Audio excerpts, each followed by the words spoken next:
Welcome to Unbelievable. I am Boo. This is Tamari. On this episode, we are going to share our top 3 Super Bowl moments. So let's get into it.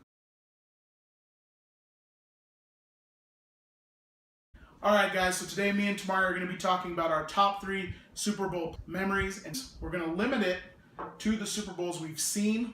For me, number 3 has to be Super Bowl 41. Right? This is the one between Indianapolis and the Bears, correct? Yes. When Devin Hester ran back the opening kickoff, Yes. it might not be some people's most memorable thing, but for me, it was so cool because that moment, and I know you feel the exact same way, there's nothing like seeing that moment when they kicked the ball off in the Super Bowl, and for Hester to be able to run that back in the rain when they knew they shouldn't have been kicking to the man, and him to do that, I just thought it was an amazing play. I agree with you, especially with the fact that everybody's still taking pictures as the ball's in the air, and you're down 7. The Colts down 7-0 against a pretty darn good Bears defense. For them to be down 7-0 that fast, it's got to sting a little bit. But as for a moment itself, it was really cool because it's something that happened so fast. Yeah. How about we switch this up? You tell me your number 3 moment. My number 3 moment, I'm sticking to New Orleans. I just absolutely loved that team, the 2019, the Tracy Porter interception to put them up 14-0 late in the game over Indianapolis. So that moment, and Tracy Porter just kind of like giving the index finger, not giving the finger, but the index finger, as he's about to score. And that, once again, one of those moments that just you don't see it coming. Obviously, that's the beauty about watching any athletic competition or sports. That moment resonates with me, and I thought that was awesome for New Orleans and the franchise itself, being down for so many years, and they finally have their time to shine. Okay, moving on to our number 2 moment. My number 2 moment comes from this game, Super Bowl 34, Tennessee Titans, St. Louis Rams. Kevin Dyson getting tackled at the 1-yard line as time expires. The Tennessee Titans were getting down the field. Steve Air McNair, I really thought they were going to be able to get in that end zone, force overtime, and win the Super Bowl. But that's not what happened. It's one of the most, not just Super Bowl memories, but one of the most memorable memories in American sports, him getting tackled at the 1-yard line, coming up that short to their goal of, potentially winning a Super Bowl.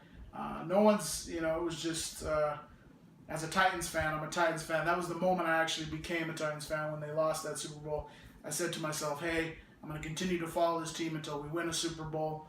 And it's been pretty much heartbreak ever since. We've had a few good seasons since then, but most of the time it's been pretty rough.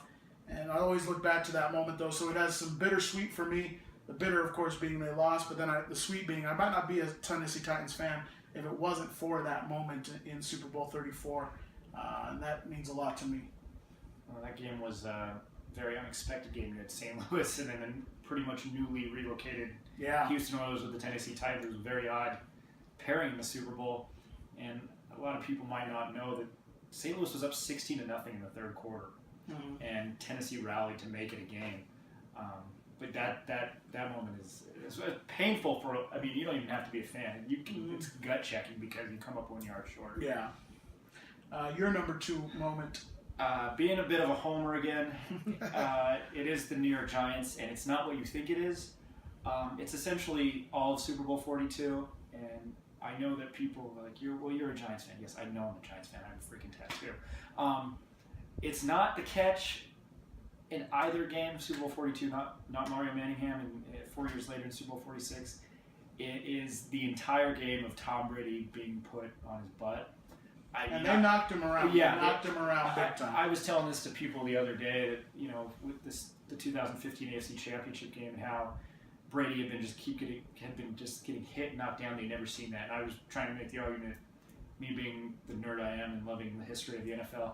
I've only seen that really 3 times, and they've all been in postseason. Tom Brady being put on his back last Sunday in the 2015 AFC title game, the 2010 AFC divisional round against the Jets when they upset them.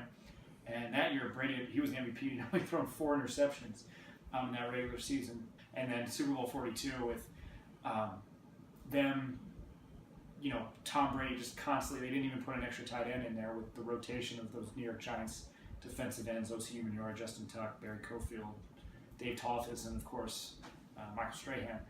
That game, I still think, even as a fan, I was like, it's so cool to see the Giants in the Super Bowl. This is not going to happen. And they hung around, and they kept, especially in the third quarter, they hung around, they kept getting to Tom Brady. And it was just my second favorite Super Bowl memory of the game. It's just that defensive line just constantly.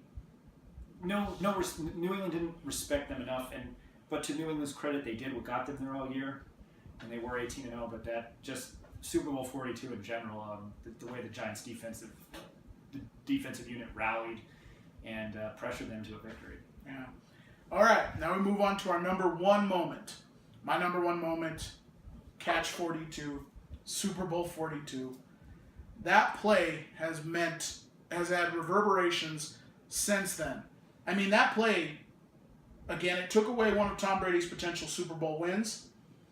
I mean, the moment that ball goes in the air, and the moment that Manning escapes, the clutches of the Patriots defensive line and gets that ball in the air, and everyone's holding their breath, and then when Tyree is able to catch it on his helmet and come down with it, and for it not to slide off his helmet or to hit the ground or to be called incomplete. Not to mention who was guarding him. Yes, Ronnie Harrison, and he was all over him. He was on him. There's no better way you could have been on him.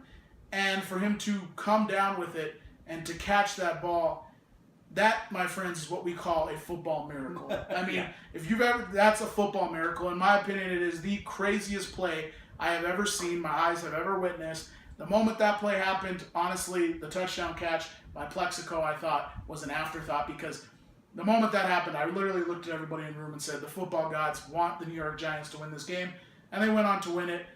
And like I said, it affected the legacy of a lot of different things. It took a ring away from Tom Brady, Bill Belichick. It gave that first ring to Eli Manning, who, again, I put as my number 2 player since Super Bowl 30, basically, that I've seen. And it was just amazing. I mean, that's why we watch football. I mean, if I had to tell somebody, why do I watch football? Well, let's watch that game up until that point and then highlight that play, and that's exactly why I love to watch football. It's unscripted, perfect, unbelievable. I mean, that play is most amazing play I've ever seen in football history. My number one moment is Super Bowl 38 between New England and Carolina. Tom Brady really setting it up. I think he had maybe a little under a minute left, if memory serves me correct, to go down the field. And a lot of people don't realize this. I believe his name was John Casey, the Carolina Panthers place kicker, field goal kicker. Mm-hmm. He kicked the ball out of bounds after they had tied the game at 29, and essentially, put New England. Don't give. Even then, I was like, Tom Brady's already done this once. Do not give him the ball at the 40-yard line. But that game to me sticks out in my mind because you have the beginning. The dynasty is being built and is in progress for New England. If you like this video, please hit the thumbs up. Also subscribe. In the comment section, let us know, what are your favorite Super Bowl memories? It's been unbelievable having you. For Boo, for Tamari, take care, guys.